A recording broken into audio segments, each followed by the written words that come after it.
Markus pasal 14. Hari Raya Paskah dan Hari Raya Roti Tidak Beragi akan mulai 2 hari lagi. Imam-imam kepala dan ahli-ahli Taurat mencari jalan untuk menangkap dan membunuh Yesus dengan tipu muslihat. Sebab mereka berkata, "Jangan pada waktu perayaan, supaya jangan timbul keributan di antara rakyat." Ketika Yesus berada di Betania, di rumah Simon si Kusta, dan sedang duduk makan, datanglah seorang perempuan membawa suatu buli-buli pualam berisi minyak narwastu murni yang mahal harganya. Setelah dipecahkannya leher buli-buli itu, dicurahkannya minyak itu ke atas kepala Yesus. Ada orang yang menjadi gusar dan berkata seorang kepada yang lain, "Untuk apa pemborosan minyak narwastu ini?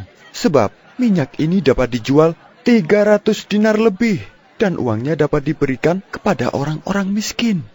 Lalu mereka memarahi perempuan itu. Tetapi Yesus berkata, "Biarkanlah dia. Mengapa kamu menyusahkan dia? Ia telah melakukan suatu perbuatan yang baik padaku. Karena orang-orang miskin selalu ada padamu, dan kamu dapat menolong mereka bila mana kamu menghendakinya. Tetapi aku tidak akan selalu bersama-sama kamu. Ia telah melakukan apa yang dapat dilakukannya. Tubuhku telah diminyakinya sebagai persiapan untuk penguburanku. Aku berkata kepadamu, sesungguhnya, di mana saja Injil diberitakan di seluruh dunia, apa yang dilakukannya ini akan disebut juga untuk mengingat dia." Lalu pergilah Yudas Iskariot, salah seorang dari ke-12 murid itu, kepada imam-imam kepala dengan maksud untuk menyerahkan Yesus kepada mereka. Mereka sangat gembira waktu mendengarnya, dan mereka berjanji akan memberikan uang kepadanya. Kemudian ia mencari kesempatan yang baik untuk menyerahkan Yesus. Pada hari pertama dari Hari Raya Roti Tidak Beragi, pada waktu orang menyembelih domba Paskah, murid-murid Yesus berkata kepadanya, "Ke tempat mana engkau kehendaki kami pergi untuk mempersiapkan perjamuan Paskah bagimu?" Lalu ia menyuruh 2 orang muridnya dengan pesan, "Pergilah ke kota. Di sana kamu akan bertemu dengan seorang yang membawa kendi berisi air. Ikutilah dia, dan katakanlah kepada pemilik rumah yang dimasukinya, 'Pesan Guru, di manakah ruangan yang disediakan bagiku untuk makan Paskah bersama-sama dengan murid-muridku?' Lalu orang itu akan menunjukkan kamu sebuah ruangan atas yang besar, yang sudah lengkap dan tersedia. Disitulah kamu harus mempersiapkan perjamuan Paskah untuk kita." Maka berangkatlah kedua murid itu, dan setibanya di kota, didapati mereka semua seperti yang dikatakan Yesus kepada mereka. Lalu mereka mempersiapkan Paskah. Setelah hari malam, datanglah Yesus bersama-sama dengan ke-12 murid itu. Ketika mereka duduk di situ dan sedang makan, Yesus berkata, "Aku berkata kepadamu, sesungguhnya seorang di antara kamu akan menyerahkan aku, yaitu dia yang makan dengan aku." Maka sedihlah hati mereka, dan seorang demi seorang berkata kepadanya, Bukan aku, ya Tuhan." Ia menjawab, "Orang itu ialah salah seorang dari kamu yang 12 ini. Dia yang mencelupkan roti ke dalam satu pinggan dengan aku. Anak manusia memang akan pergi sesuai dengan yang ada tertulis tentang dia. Akan tetapi, celakalah orang yang olehnya anak manusia itu diserahkan. Adalah lebih baik bagi orang itu sekiranya ia tidak dilahirkan." Dan ketika Yesus dan murid-muridnya sedang makan, Yesus mengambil roti, mengucap berkat, memecah-mecahkannya, lalu memberikannya kepada mereka, dan berkata, "Ambillah, inilah tubuhku." Sesudah itu, ia mengambil cawan, mengucap syukur, lalu memberikannya kepada mereka, dan mereka semuanya minum dari cawan itu. Dan ia berkata kepada mereka, "Inilah darahku, darah perjanjian yang ditumpahkan bagi banyak orang. Aku berkata kepadamu, sesungguhnya, aku tidak akan minum lagi hasil pokok anggur sampai pada hari aku meminumnya, yaitu yang baru, dalam kerajaan Allah." Sesudah mereka menyanyikan nyanyian pujian, pergilah mereka ke Bukit Zaitun.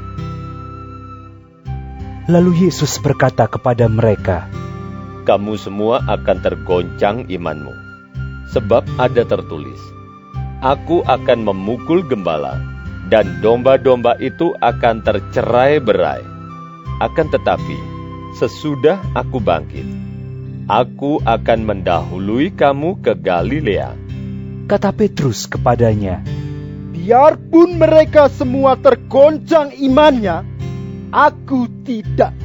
Lalu kata Yesus kepadanya, "Aku berkata kepadamu, sesungguhnya pada hari ini, malam ini juga, sebelum ayam berkokok 2 kali, engkau telah menyangkal aku 3 kali." Tetapi dengan lebih bersungguh-sungguh, Petrus berkata, Sekalipun aku harus mati bersama-sama engkau, aku tak akan menyangkal engkau. Semua yang lain pun berkata demikian juga. Lalu sampailah Yesus dan murid-muridnya ke suatu tempat yang bernama Getsemani. Kata Yesus kepada murid-muridnya, "Duduklah di sini, sementara aku berdoa." Dan ia membawa Petrus, Yakobus, dan Yohanes sertanya. Ia sangat takut dan gentar, lalu katanya kepada mereka, "Hatiku sangat sedih, seperti mau mati rasanya. Tinggallah di sini, dan berjaga-jagalah." Ia maju sedikit, merebahkan diri ke tanah, dan berdoa, supaya sekiranya mungkin saat itu lalu daripadanya. Katanya, "Ya Aba, ya Bapa, tidak ada yang mustahil bagimu. Ambillah cawan ini daripadaku. Tetapi, janganlah apa yang aku kehendaki, melainkan apa yang engkau kehendaki." Setelah itu, ia datang kembali dan mendapati ketiganya sedang tidur. Dan ia berkata kepada Petrus, "Simon, sedang tidurkah engkau? Tidakkah engkau sanggup berjaga-jaga 1 jam? Berjaga-jagalah dan berdoalah, supaya kamu jangan jatuh ke dalam pencobaan. Roh memang penurut, tetapi daging lemah." Lalu ia pergi lagi dan mengucapkan doa yang itu juga. Dan ketika ia kembali pula, ia mendapati mereka sedang tidur, sebab mata mereka sudah berat, dan mereka tidak tahu jawab apa yang harus mereka berikan kepadanya. Kemudian ia kembali untuk ketiga kalinya dan berkata kepada mereka, "Tidurlah sekarang dan istirahatlah. Cukuplah. Saatnya sudah tiba. Lihat, Anak Manusia diserahkan ke tangan orang-orang berdosa. Bangunlah, marilah kita pergi. Dia yang menyerahkan aku sudah dekat." Waktu Yesus masih berbicara, muncullah Yudas, salah seorang dari ke-12 murid itu. Dan bersama-sama dia, serombongan orang yang membawa pedang dan pentung, disuruh oleh imam-imam kepala, ahli-ahli Taurat dan tua-tua. Orang yang menyerahkan dia telah memberitahukan tanda ini kepada mereka. "Orang yang akan kucium, itulah dia. Tangkaplah dia, dan bawalah dia dengan selamat." Dan ketika ia sampai di situ, ia segera maju mendapatkan Yesus dan berkata, "Rabi!" lalu mencium dia. Maka mereka memegang Yesus dan menangkapnya. salah seorang dari mereka yang ada di situ menghunus pedangnya, lalu menetakkannya kepada hamba imam besar, sehingga putus telinganya. Kata Yesus kepada mereka, "Sangkamu aku ini penyamun? Maka kamu datang lengkap dengan pedang dan pentung untuk menangkap aku? Padahal tiap-tiap hari aku ada di tengah-tengah kamu mengajar di bait Allah, dan kamu tidak menangkap aku. Tetapi haruslah digenapi yang tertulis dalam kitab suci." Lalu semua murid itu meninggalkan dia dan melarikan diri. Ada seorang muda yang pada waktu itu hanya memakai sehelai kain lenan untuk menutup badannya mengikuti dia. Mereka hendak menangkapnya, tetapi ia melepaskan kainnya dan lari dengan telanjang. Kemudian Yesus dibawa menghadap imam besar. Lalu semua imam kepala, tua-tua, dan ahli Taurat berkumpul di situ, dan Petrus mengikuti dia dari jauh sampai ke dalam halaman imam besar. Dan di sana ia duduk di antara pengawal-pengawal sambil berdiam dekat api. Imam-imam kepala, malah seluruh mahkamah agama mencari kesaksian terhadap Yesus supaya ia dapat dihukum mati. Tetapi mereka tidak memperolehnya. Banyak juga orang yang mengucapkan kesaksian palsu terhadap dia, tetapi kesaksian-kesaksian itu tidak sesuai yang satu dengan yang lain.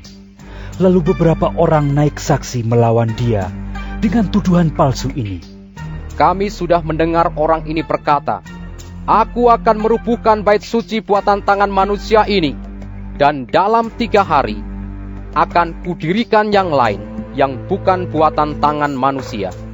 Dalam hal ini pun, kesaksian mereka tidak sesuai yang satu dengan yang lain.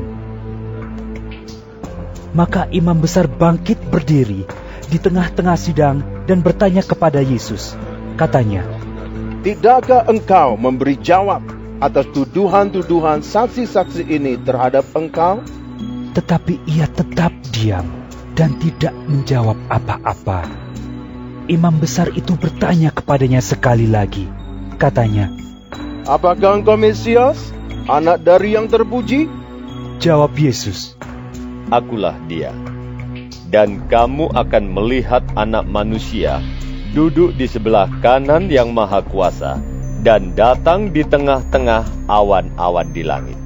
Maka imam besar itu mengoyakkan pakaiannya dan berkata, "Untuk apa kita perlu saksi lagi? Kamu sudah mendengar hujatnya terhadap Allah. Bagaimana pendapat kamu?"